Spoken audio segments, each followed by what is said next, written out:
आप सभी का टॉप टीचर्स एकेडमी में स्वागत है। आज की इस वीडियो में हम 2016 में यूपी टेट में पूछे गए कुल 60 क्वेश्चन को सॉल्व करेंगे। इसके साथ ही प्रत्येक ऑप्शन की भी व्याख्या करने का प्रयास करेंगे। इससे पहले यदि आप चैनल पर पहली बार आए हैं तो चैनल को सब्सक्राइब करके बेल आइकन प्रेस करें। इससे हमारी अगली वीडियो की नोटिफिकेशन आपको मिल जाएगी। हमारा आज का वीडियो टेट से संबंधित जितनी भी परीक्षाएं होती हैं, जैसे UP TET, MP TET, C TET, H TET, J TET, B TET आदि अन्य सभी परीक्षाओं के लिए महत्वपूर्ण है, जिसमें सोशल स्टडी से सवाल पूछे जाते हैं। तो आप वीडियो के अंत तक बने रहिए और यदि वीडियो अच्छा लगे तो लाइक करना ना भूलें। तो पहला क्वेश्चन देखते हैं। पहला क्वेश्चन में है, निम्नांकित महासागरीय धाराओं में किसका पड़ोसी तट पर गर्म प्रभाव पड़ता है। इस क्वेश्चन में यह पूछा गया है कि 4 ऑप्शन जो दिए गए हैं उसमें से कौन सी ऐसी जलधारा है जो एक गर्म जलधारा है। तो इसका राइट आंसर हो जाएगा ऑप्शन सी, ब्राज़ील। ब्राज़ील जलधारा जो है वह एक प्रकार की गर्म जलधारा है। इसके अलावे ओयासियो, कैनरीज, वेनेजुएला जो जलधाराएं हैं ये ठंडी प्रकार की जलधाराएं हैं। आपको बता दें कि जिस स्थान पर ठंडी एवं गर्म जलधाराएं मिलती हैं वहाँ पे मछलियों का उत्पादन अत्यधिक मात्रा में होता है। इस दृष्टिकोण से इन जलधाराओं का महत्व अधिक बढ़ जाता है। तो राइट आंसर हो जाएगा ऑप्शन सी, ब्राज़ील। इसके अलावे सबसे बड़ी गर्म जलधारा जो है वह गल्फ स्ट्रीम है, जो प्रशांत महासागर में स्थित है। गल्फ स्ट्रीम जलधारा जो है वह एक प्रकार की गर्म जलधारा है, जो कई प्रकार की परीक्षाओं में पूछा जा चुका है। बढ़ते हैं नेक्स्ट क्वेश्चन की ओर। ड्राकेंसबर्ग पर्वत निम्न में से कहाँ स्थित है। ड्राकेंसबर्ग पर्वत जो है वह कहाँ स्थित है। तो इसका राइट आंसर हो जाएगा ऑप्शन सी, दक्षिण अफ्रीका।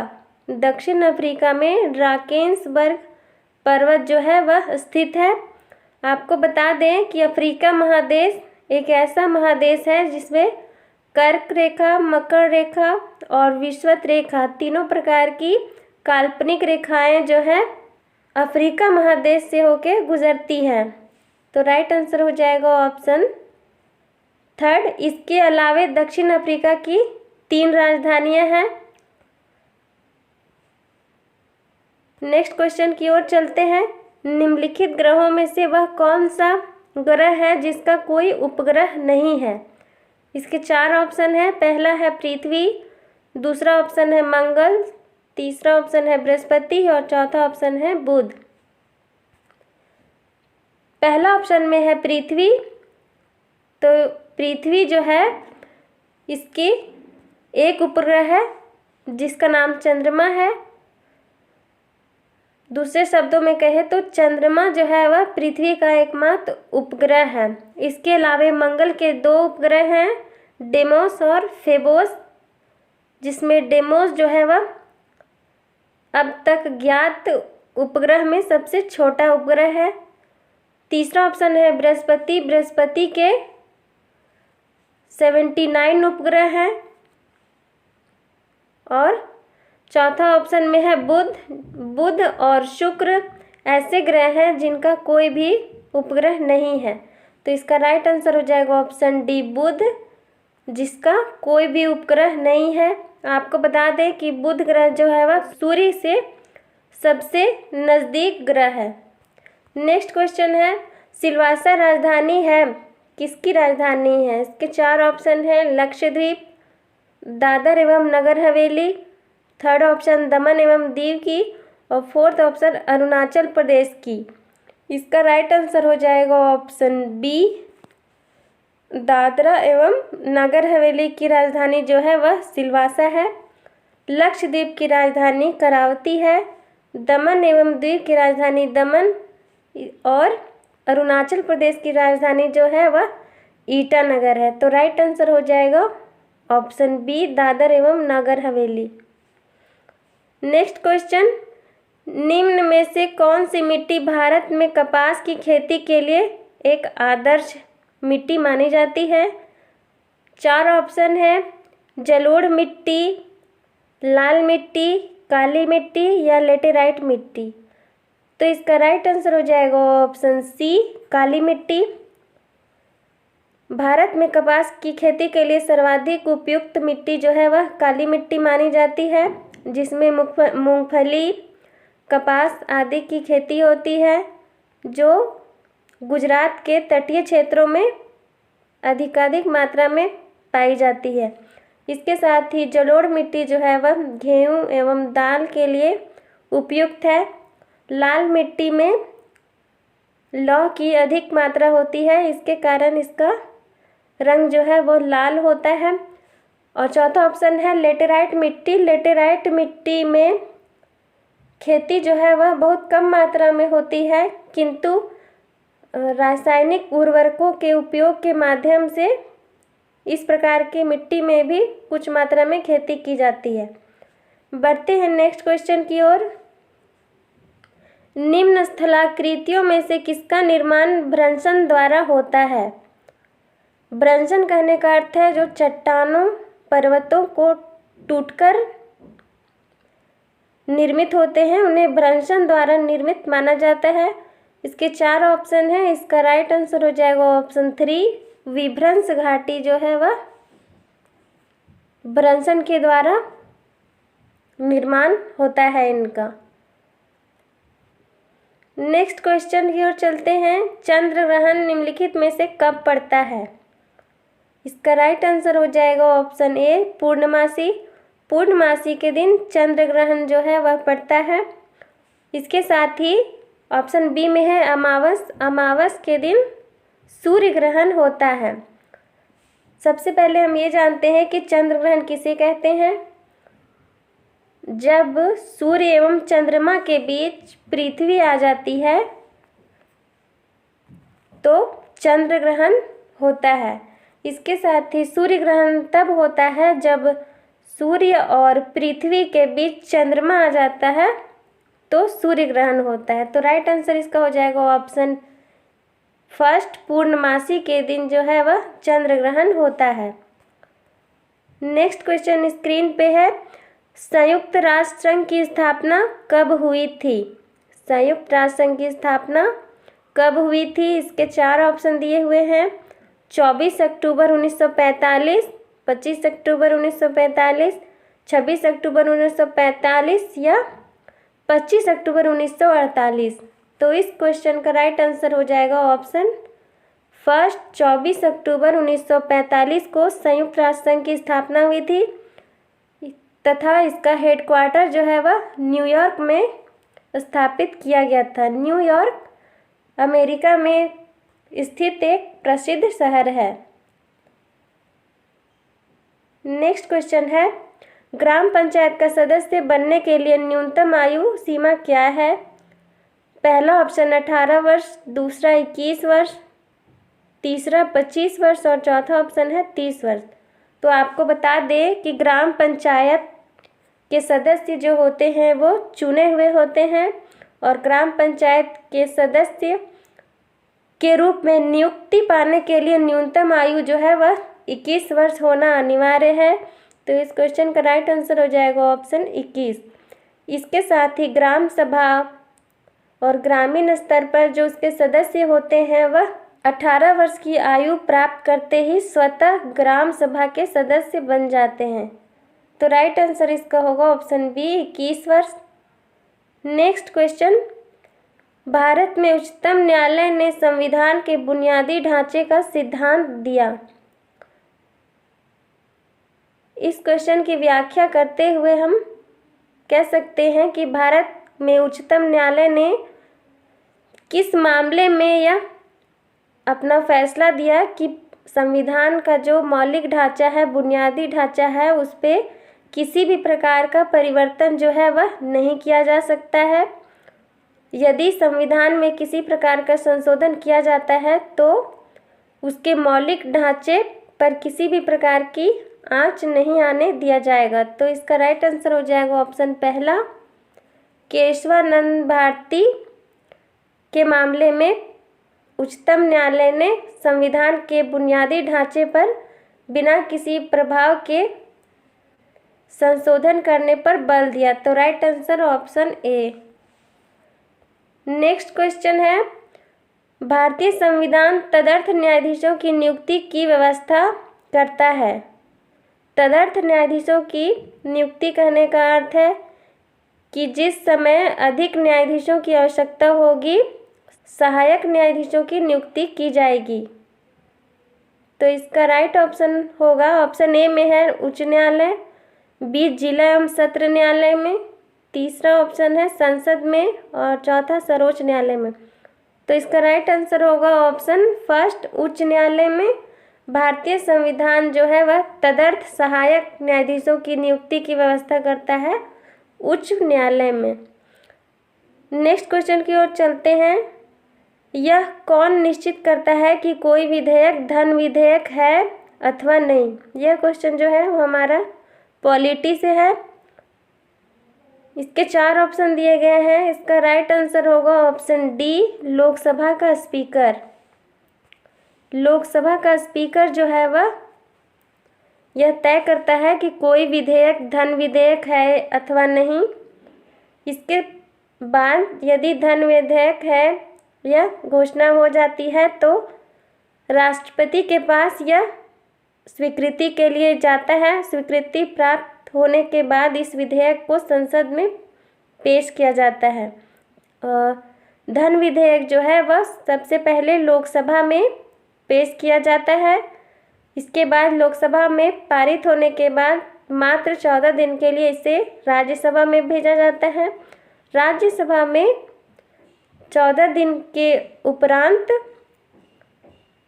वापस पारित करके इसे लोकसभा में भेज दिया जाता है। यदि 14 दिन के भीतर राज्यसभा इसे स्वीकृति नहीं दे पाती है तो भी 14 दिन के बाद इसे अपने आप स्वीकृति मिल जाती है। दूसरे शब्दों में कहें तो लोकसभा के सदस्यों को धन विधेयक के संबंध में एकाधिकार प्राप्त है। तो राइट आंसर इसका हो जाएगा ऑप्शन डी। एक इससे रिलेटेड अन्य महत्वपूर्ण क्वेश्चन पूछा जाता है कि लोकसभा का स्पीकर को शपथ कौन दिलाता है।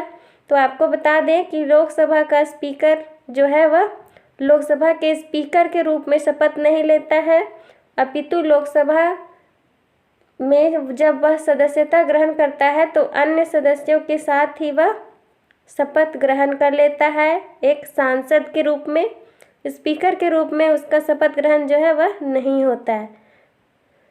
नेक्स्ट क्वेश्चन की ओर चलते हैं, शिक्षा को द्विध्रुवीय किसने कहा है।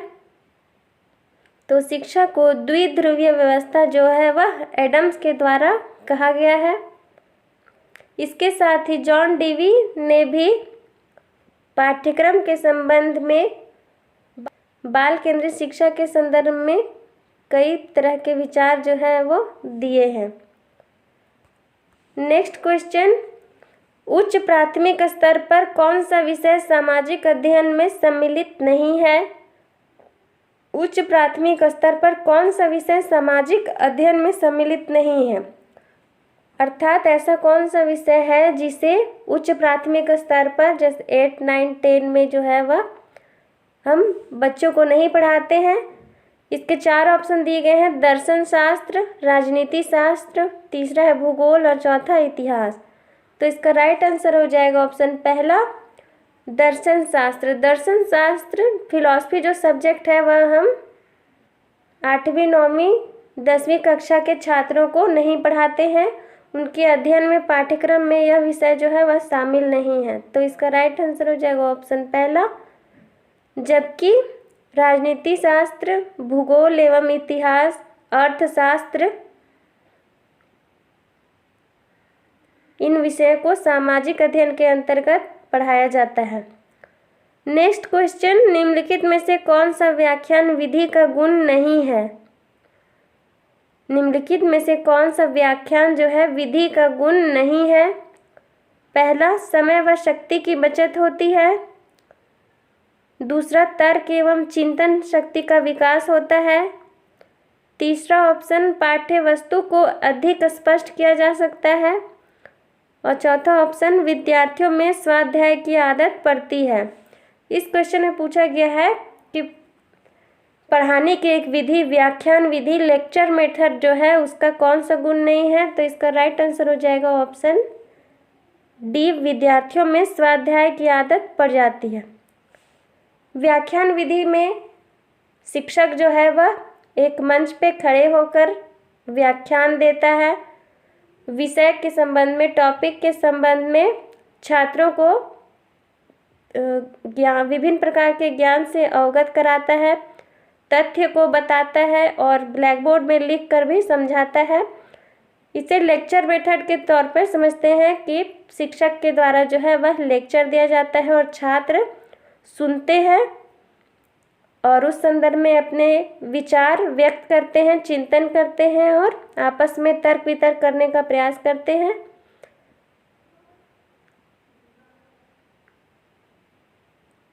इसमें बच्चों में, विद्यार्थियों में अध्याय की आदत जो है वह नहीं पड़ती है, बल्कि उनके भीतर तरह तरह के विचार जो है वो आते हैं और उन्हें शिक्षक एवं अन्य छात्रों के समक्ष प्रस्तुत करने का प्रयास करते हैं। तो राइट आंसर हो जाएगा ऑप्शन डी।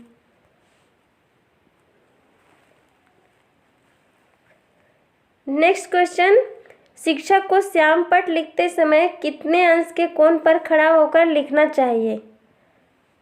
एक शिक्षक है जो ब्लैक बोर्ड पर प्रश्न लिखता है, उत्तर लिखता है या उसके द्वारा जो भी टॉपिक चुना गया है पढ़ाने के लिए, उससे संबंधित किसी भी बात को यदि ब्लैक बोर्ड पे लिखना है तो कितने डिग्री पे खड़े होकर उसे लिखना चाहिए? तो इसका राइट आंसर होगा ऑप्शन सी, 45 डिग्री।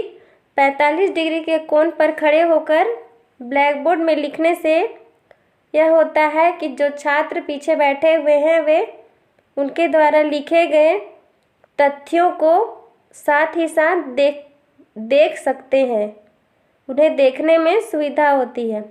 तो राइट आंसर ऑप्शन सी। यदि शिक्षक जो है वह सीधे खड़े होकर लिखे या अन्य डिग्री में खड़े होकर लिखे तो ऐसा हो सकता है कि उसके द्वारा जो भी लिखा जा रहा है बोर्ड पे वह उसके स्वयं के द्वारा छिप जाएगा, जबकि 45 डिग्री के कोण पे खड़े होकर लिखने से जो है छात्र पीछे के देख सकेंगे। तो right answer option C. Next question की ओर चलते हैं। सामाजिक अध्ययन शिक्षण का उद्देश्य क्या है? पहला ऑप्शन में है सांस्कृतिक विरासत का विकास करना। दूसरा, राष्ट्रीय एकता और अंतर्राष्ट्रीय समझ विकसित करना।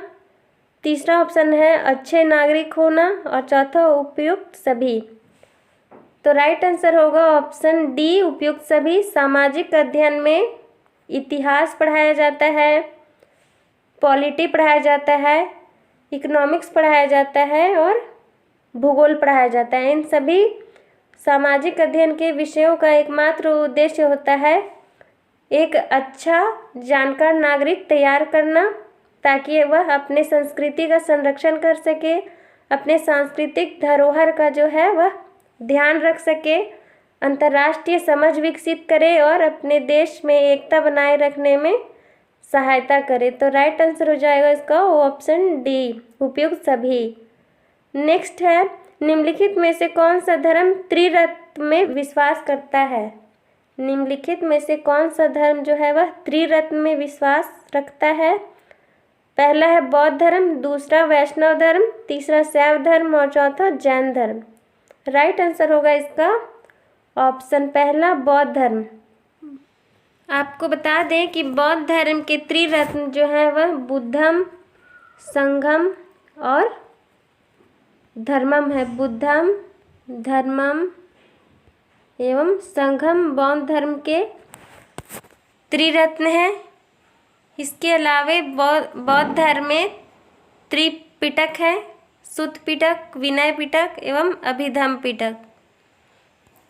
नेक्स्ट क्वेश्चन है, मालती माधव नामक नाटक की रचना किसके द्वारा की गई है? भास के द्वारा, कालिदास, तीसरा ऑप्शन है भभूति और चौथा बाणभट्ट। तो इसका राइट आंसर हो जाएगा ऑप्शन सी, भभूति के द्वारा जो है वह मालती माधव पुस्तक की रचना की गई है। नेक्स्ट है, दिल्ली में जंतर मंतर का निर्माण किसके द्वारा करवाया गया है? इसके चार ऑप्शन है, कीर्ति सिंह ने, दूसरा अजीत मल ने, तीसरा विजय सिंह ने और चौथा जय सिंह द्वितीय ने। राइट आंसर होगा ऑप्शन थर्ड, जय सिंह द्वितीय ने दिल्ली में जंतर मंतर का निर्माण करवाया है। नेक्स्ट क्वेश्चन है, वर्नाक्यूलर प्रेस एक्ट कब पारित हुआ था? वर्नाक्यूलर प्रेस एक्ट एक ऐसा एक्ट था जो सोम प्रकाश पत्रिका को टारगेट करके बनाया गया था।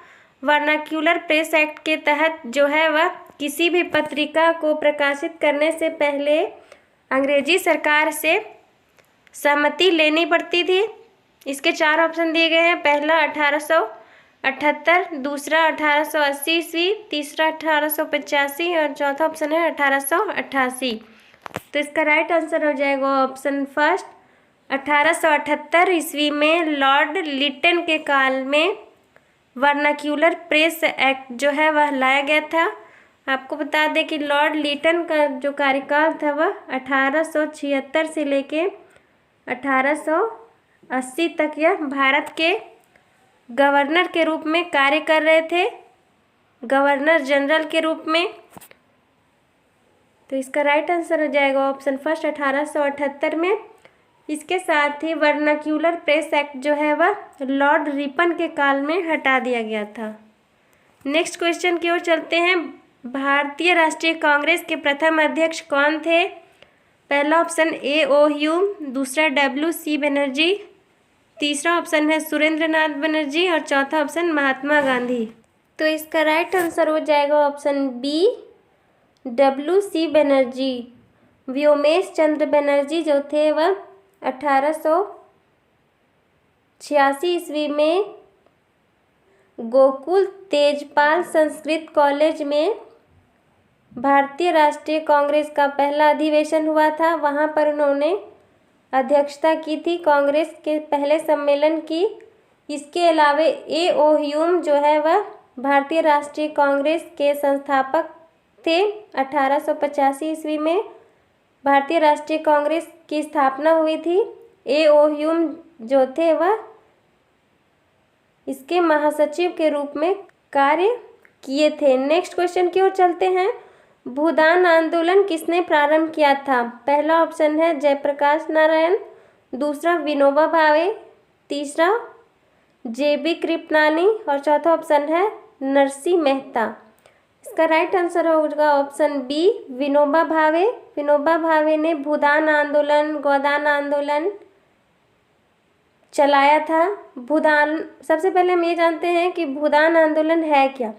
भूदान आंदोलन करने का अर्थ है कि जिस व्यक्ति के पास अपनी आवश्यकता से अधिक जमीन है या भी किसी भी प्रकार की संपत्ति है, पशु है या अन्य प्रकार की संपत्ति जिसे वह दान कर सकता है, जो उसकी आवश्यकता से अधिक है।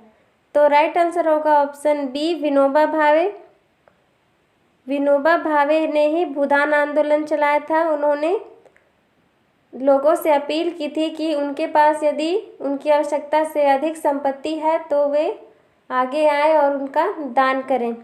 इससे समाज में जो असमानता की स्थिति बनी हुई है उसे दूर करने में सहायता मिलेगी। तो राइट आंसर हो जाएगा ऑप्शन बी। इसके अलावा पहला ऑप्शन में है जयप्रकाश नारायण। जयप्रकाश नारायण जो है वह समाजवादी पार्टी के संस्थापक थे।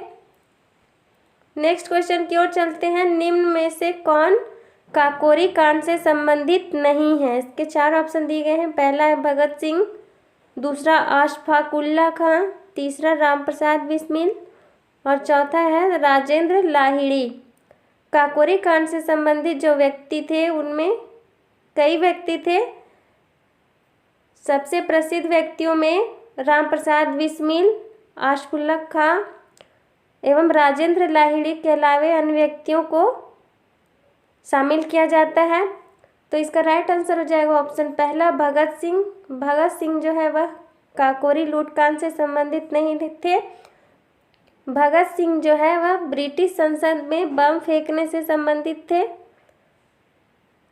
भगत सिंह को इस कार्य के लिए 23 मार्च 1931 को फांसी की सजा जो है वह अन्य 3 व्यक्तियों राजगुरु सुखदेव के साथ फांसी की सजा सुनाई थी। तो राइट आंसर हो जाएगा ऑप्शन पहला भगत सिंह। नेक्स्ट क्वेश्चन है सुबंधु, घटापकर, छपनाक, वीरसेन इन सभी में क्या समानता थी? इसके 4 ऑप्शन दिए गए हैं। ये सभी गुजरात के शासक थे। यह सभी बौद्ध धर्म के प्रचारक थे। तीसरा ऑप्शन, यह सभी चंद्रगुप्त विक्रमादित्य दरबार में थे। या चौथा ऑप्शन, यह सभी जैन धर्म के प्रचारक थे। तो इसका राइट आंसर हो जाएगा ऑप्शन डी, ये सभी जो है वह जैन धर्म के प्रचारक थे। नेक्स्ट क्वेश्चन है, इस क्वेश्चन में 4 युद्ध दिए गए हैं और इनका मिलान करना है। तो इसका राइट आंसर हो जाएगा चौसा का युद्ध जो है वह 1539 ईस्वी में हुआ था। घाघरा का युद्ध जो है वह बाबर के द्वारा लड़ा गया था, यह 1529 में हुआ था। हल्दी का घाटी का युद्ध जो है वह अकबर और महाराणा प्रताप के बीच हुआ था, यह 1576 ईस्वी में हुआ था। कन्नौज का युद्ध जो है 1540 ईस्वी में, जिसे बिलग्राम का युद्ध कहा जाता है, वह हुमायूं के द्वारा तथा शेर शाह सूरी के द्वारा लड़ा गया था। तो इसका राइट आंसर हो जाएगा ऑप्शन थर्ड। नेक्स्ट क्वेश्चन की ओर चलते हैं। निम्नलिखित को कालक्रम के अनुसार व्यवस्थित कीजिए।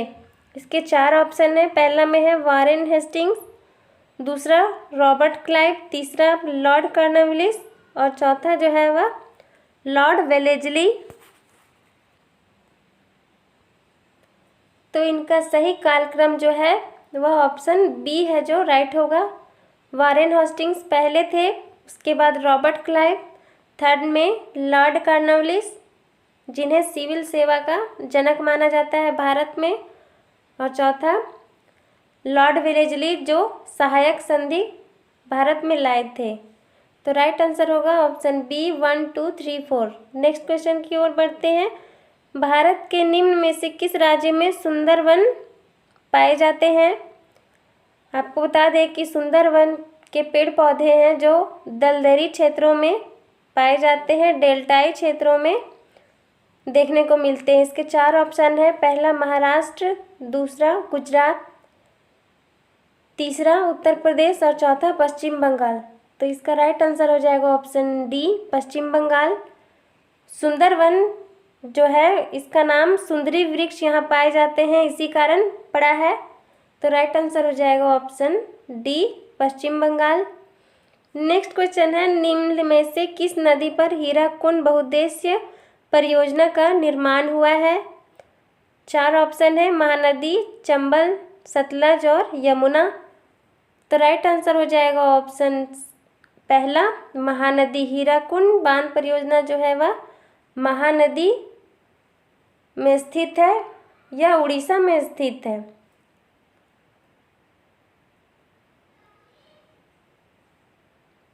आपको बता दें कि महानदी जो है वह अमरकंटक की पहाड़ियों से छत्तीसगढ़ से निकलती है। अमरकंटक की पहाड़ियाँ जो है वह मध्य प्रदेश एवं छत्तीसगढ़ के बॉर्डर पर स्थित है। नेक्स्ट क्वेश्चन है, निम्न में से कौन सा विश्व का सबसे बड़ा उष्ण मरुस्थल है? 4 ऑप्शन दिए गए हैं। पहला है कालाहारी मरुस्थल, दूसरा आटाकामा मरुस्थल, तीसरा सहारा मरुस्थल और चौथा थार मरुस्थल। तो इसका राइट आंसर हो जाएगा ऑप्शन सी सहारा मरुस्थल। सहारा मरुस्थल जो है वह अफ्रीका महादेश में स्थित है, यह विश्व का सबसे बड़ा मरुस्थल है। थार मरुस्थल जो है वह भारत एवं पाकिस्तान में पाया जाता है। आटाकामा उत्तरी अमेरिका का एक मरुस्थल है और कालाहारी मरुस्थल जो है वह भी अफ्रीका महादेश में ही पाया जाता है। नेक्स्ट है मधुबनी लोक कला शैली किस राज्य से संबंधित है? मधुबनी लोक कला चित्र शैली, मधुबनी लोक कला चित्र शैली जो है वह ऑप्शन पहला बिहार में प्रचलित है। राइट आंसर होगा पहला बिहार। नेक्स्ट क्वेश्चन, धान का खैरा रोग किस तत्व की कमी से होता है? इसके 4 ऑप्शन है, नाइट्रोजन, दूसरा ऑप्शन लोहा, तीसरा जिंक और चौथा पोटास। तो धान का खैरा रोग जो है वह जिंक जस्ता की कमी से होने वाला रोग है। नेक्स्ट है आलू को क्या माना जाता है? पहला, आलू एक प्रकार की जड़ है, दूसरा तना है, तीसरा ऑप्शन पुष्प और चौथा पत्ती। तो इसका राइट आंसर होगा ऑप्शन बी, आलू जो है एक प्रकार की तना है। इसके अलावा हल्दी, अदरक को प्रकंद माना जाता है। मूली, गाजर, शलजम जो है वे जड़ की श्रेणी में आते हैं। नेक्स्ट है खरीफ की फसल कौन सी है? 4 ऑप्शन दिए गए हैं, पहला में गेहूं, दूसरा धान, तीसरा में है आलू और चौथा चना। खरीफ, सबसे पहले हम ये जानते हैं कि खरीफ फसल क्या होती है। खरीफ फसलें वे होती है जिन्हें तैयार होने में अत्यधिक मात्रा में जल की आवश्यकता होती है, जो जून जुलाई में बोए जाते हैं और अक्टूबर नवंबर में इनका काल जो है वह समाप्त हो जाता है। तो राइट आंसर हो जाएगा इसका बी, धान। धान जो है वह एक प्रकार की खरीफ फसल है।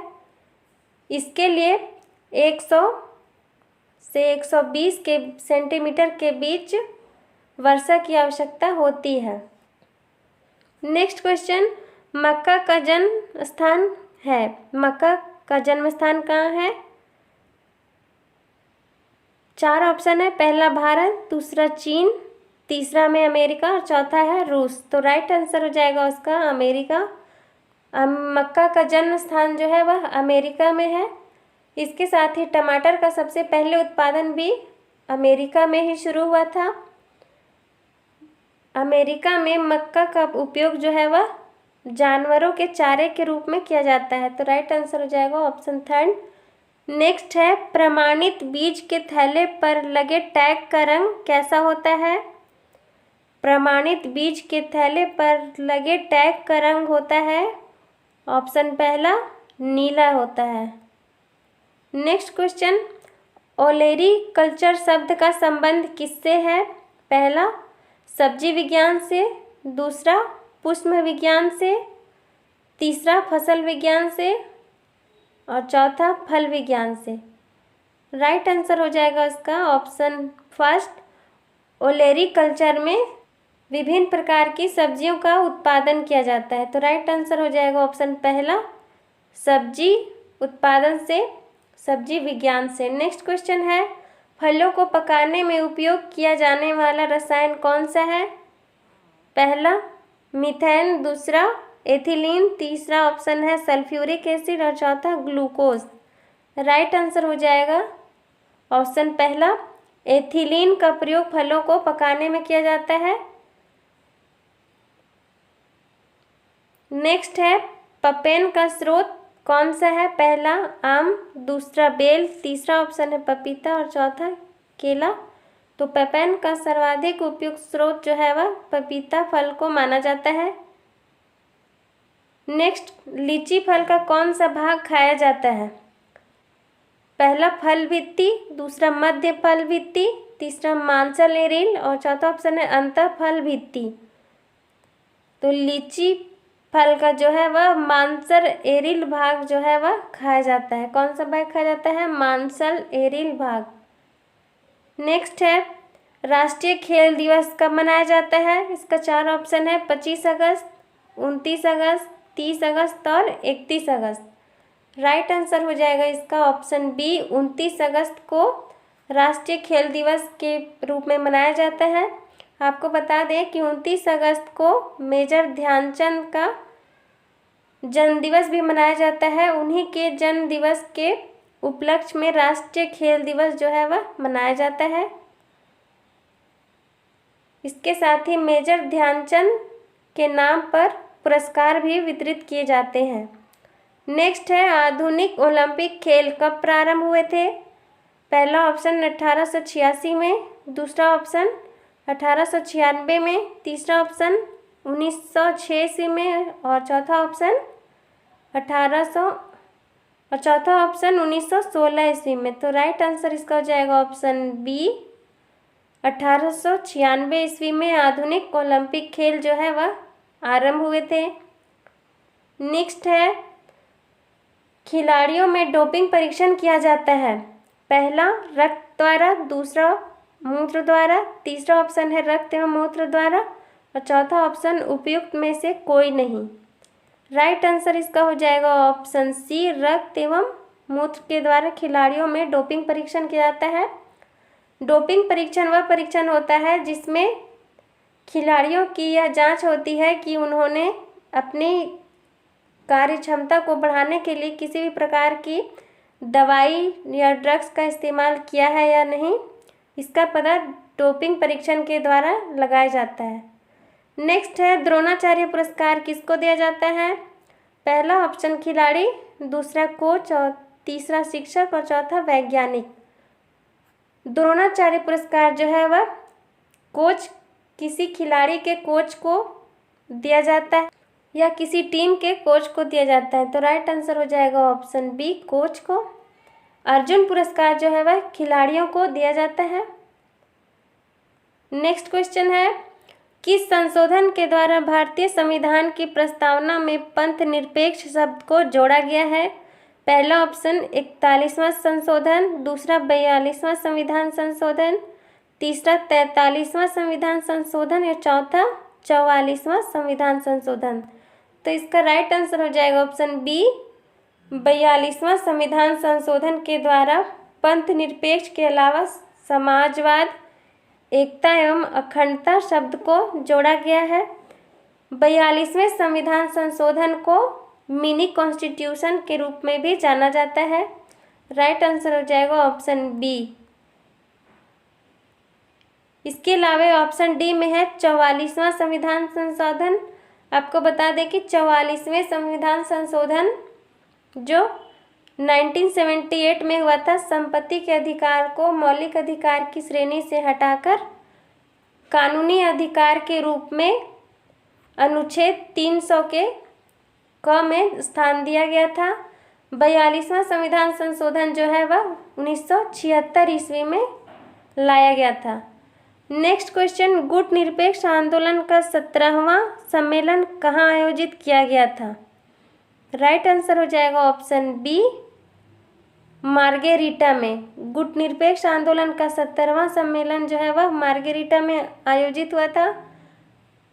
गुट निरपेक्ष में कुल 120 के लगभग सदस्य हैं। आपको बता दें कि गुट निरपेक्ष एक ऐसा संगठन है जो पूंजीवादी एवं समाजवादी गुट से अलग गुट का रास्ता चुने हैं, जो गुट निरपेक्ष संगठन के सदस्य हैं। नेक्स्ट क्वेश्चन, सूचना का अधिकार के संबंध में निम्नलिखित कथनों में से कौन सा सही है? पहला ऑप्शन, यह एक राजनीतिक अधिकार है। दूसरा ऑप्शन है, यह एक संवैधानिक अधिकार है। तीसरा, यह एक विधिक अधिकार है और चौथा जो है यह एक सामाजिक अधिकार है। तो इसका राइट आंसर हो जाएगा ऑप्शन थर्ड, यह एक विधिक अधिकार है। सूचना का अधिकार जो है वह यह एक विधिक अधिकार है। राजनीतिक क्षेत्रों से जुड़े हुए अधिकार राजनीतिक अधिकार के रूप में जाने जाते हैं। संवैधानिक अधिकार वे अधिकार होते हैं जो संविधान के द्वारा प्रदत्त हैं। समाज के द्वारा प्रदत्त अधिकार सामाजिक अधिकार कहलाते हैं। विधिक अधिकार वे अधिकार कहलाते हैं जिसे संसद में विधि बनाकर विधेयक लाकर अधिकार प्रदान किया गया है। तो राइट आंसर हो जाएगा ऑप्शन सी, सूचना का अधिकार एक विधिक अधिकार है। नेक्स्ट क्वेश्चन, निम्नलिखित में से किस राज्य में व्यवस्थापिका में द्वितीय सदन नहीं है? इसका राइट आंसर हो जाएगा ऑप्शन पहला, तमिलनाडु में। द्विसदनात्मक व्यवस्थापिका कहने का अर्थ है कि जिस प्रकार केंद्र में लोकसभा और राज्यसभा है, उसी प्रकार राज्य में विधानसभा और विधान परिषद होते हैं। उपयुक्त क्वेश्चन में यह पूछा गया है कि कौन सा ऐसा राज्य है जहाँ पे विधानसभा के साथ साथ विधान परिषद जो है वह नहीं पाया जाता है। तो आपको बता दें कि कर्नाटक, बिहार, उत्तर प्रदेश, पश्चिम बंगाल, उड़ीसा, तेलंगाना के अलावे कुछ अन्य राज्य हैं जहां विधान परिषद मौजूद है। तमिलनाडु में जो है वह विधान परिषद का अस्तित्व नहीं है। राइट आंसर हो जाएगा ऑप्शन पहला, तमिलनाडु। नेक्स्ट है, संविधान के किस संशोधन के अंतर्गत 6 वर्ष से 14 वर्ष तक के बच्चों को शिक्षा का मौलिक अधिकार प्रदान किया गया है? इसके 4 ऑप्शन है। पहला 52वां संविधान संशोधन, दूसरा 73वां संविधान संशोधन, तीसरा ऑप्शन है 42वां संविधान संशोधन, चौथा 86वां संविधान संशोधन। इस क्वेश्चन का जो है वह सही आंसर हो जाएगा ऑप्शन डी 4, 86वां संविधान संशोधन 2002 के द्वारा जो है वह बच्चों को निःशुल्क एवं अनिवार्य शिक्षा 6 से लेकर 14 वर्ष तक के बच्चों को प्राप्त करना मौलिक अधिकार बना दिया गया है। इसके अलावे 52वां संविधान संशोधन जो है वह पार्टियों द्वारा दल बदल को रोकने के लिए बनाया गया है। 73वां संविधान संशोधन पंचायती राज से संबंधित है और 42वां संविधान संशोधन जो है वह संविधान में समाजवाद, एकता एवं अखंडता, पंथ निरपेक्षता शब्द को जोड़ा गया है। तो राइट आंसर इसका होगा ऑप्शन डी 86वां संविधान संशोधन। नेक्स्ट है, मानव शरीर में सबसे लंबी और मजबूत अस्थि कौन सी है? इसके 4 है ऑप्शन, उर्वास्थि, अंतर्जांघीय अस्थि, दूसरा बहिर्जांघीय अस्थि और चौथा प्रगंडास्थि। तो राइट आंसर इसका हो जाएगा ऑप्शन पहला, उर्वास्थि जो है वह मानव शरीर की, हमारे शरीर की सबसे लंबी और मजबूत अस्थि होती है। नेक्स्ट क्वेश्चन, निम्नलिखित में से कौन सा विटामिन जल में घुलनशील होता है? इसके 4 ऑप्शन दिए गए हैं। पहला है विटामिन डी, दूसरा विटामिन ए, तीसरा विटामिन ई और चौथा विटामिन सी। राइट आंसर हो जाएगा इसका option D vitamin C. Vitamin C के अलावे विटामिन बी जो है वह जल में घुलनशील विटामिन है, जबकि vitamin A, vitamin D, vitamin के जो है वह वसा में घुलनशील होते हैं। तो राइट आंसर हो जाएगा ऑप्शन डी विटामिन सी और बी जल में घुलनशील है। नेक्स्ट है, एक छात्रा मेज पर रखी पुस्तक को पढ़ने में कठिनाई का अनुभव करती है किंतु श्यामपट्ट पर लिखे शब्दों को ठीक से पढ़ लेती है। वह किस प्रकार के दृष्टि दोष से ग्रसित है? एक छात्रा जो है वह मेज पे जो उसके समक्ष रखी हुई है पुस्तक, उसमें लिखे गए तथ्यों को, आंकड़ों को पढ़ नहीं सकती है, किंतु जो दूर में है श्यामपट्ट, उसमें जो आंकड़े लिखे गए हैं, बातें लिखी गई हैं, वह उसे पढ़ सकती है। तो वह कौन से दृष्टि दोष से ग्रसित है? इसके 4 ऑप्शन है।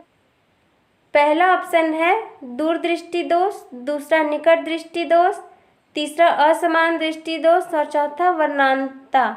तो इसका राइट आंसर हो जाएगा पहला दूरदृष्टि दोष। दूरदृष्टि दोष एक ऐसा दोष होता है जिसमें दूर की वस्तु जो है वह स्पष्ट रूप से दिखाई देती है, जबकि निकट की वस्तु जो है वह नहीं दिखाई देती। इसके अतिरिक्त निकट की दृष्टि दोष में होता है कि निकट की वस्तुएं दिखाई देती है और दूर की वस्तुएं नहीं दिखाई देती। जहाँ की वस्तुएं दिखाई देती है उसी प्रकार का दोष का नाम दिया गया है। इसमें जो है दूर की वस्तुएं जो है छात्रा को दिखाई दे रही हैं, किंतु उसके सामने जो मेज पे रखी हैं वो नहीं दिखाई दे रही हैं। तो इसका राइट आंसर हो जाएगा पहला दूरदृष्टि दोष। नेक्स्ट क्वेश्चन है BCG का टीका किस रोग से बचाव के लिए लगाया जाता है? पहला ऑप्शन चेचक या बड़ी माता, दूसरा डिप्थीरिया, तीसरा तपेदिक या टीबी और चौथा टाइफाइड। राइट आंसर हो जाएगा ऑप्शन थर्ड तपेदिक। टीबी जो है उसके बचाव के लिए BCG का टीका लगाया जाता है। नेक्स्ट क्वेश्चन, भारतीय संगीत में कुल कितने स्वर शुद्ध एवं विकृत होते हैं? इस क्वेश्चन का राइट आंसर हो जाएगा ऑप्शन डी 12। भारतीय संगीत में कुल जो है शुद्ध स्वर 7 होते हैं और विकृत स्वर भी 7 होते हैं। कुल 12 स्वर होते हैं।